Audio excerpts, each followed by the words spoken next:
but nobody else knew that it was her because she'd be wearing a long blonde wig, Oh my God. sunglasses, and a black trench coat. She didn't have she didn't have a collar up. It's clear you two had a very special relationship. You spoke about it last time you were on. So what was it like being out with her in public? Well, we had a very confidential relationship, so I didn't spend a lot of time with her in public. But when I did, she was always in disguise. Oh. So in other words, she would call me and say, "Darling Stuart, shall we go to the movies?" And I would say, "Can you?" And she would say, "Whatever.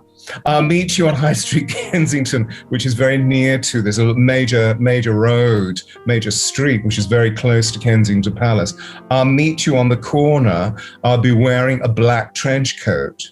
So I would go to the corner and of course arrive slightly early, and she would come walking down, but nobody else knew that it was her because she'd be wearing a long blonde wig, Oh my God. sunglasses, and a black trench coat. She didn't have a collar up. And then we would walk very briskly down the street to the movie theater and go and see a movie. That is fantastic. Did we see? Oh, Jerry Maguire. I remember once we laughed all the way through it.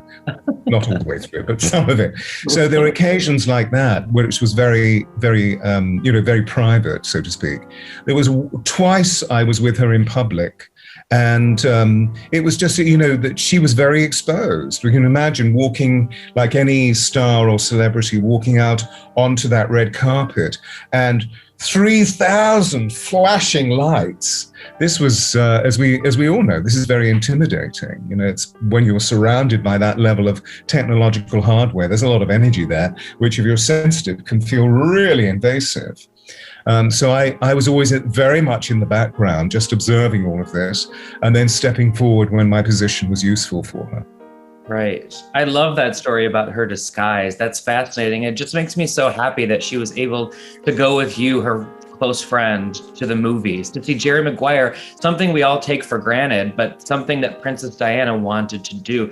I just have a quick follow-up. Knowing that her voice was also so recognizable and so iconic, did she try to keep conversation to a minimum with you, or did anyone catch her in the disguise? No, it was really convincing. Okay.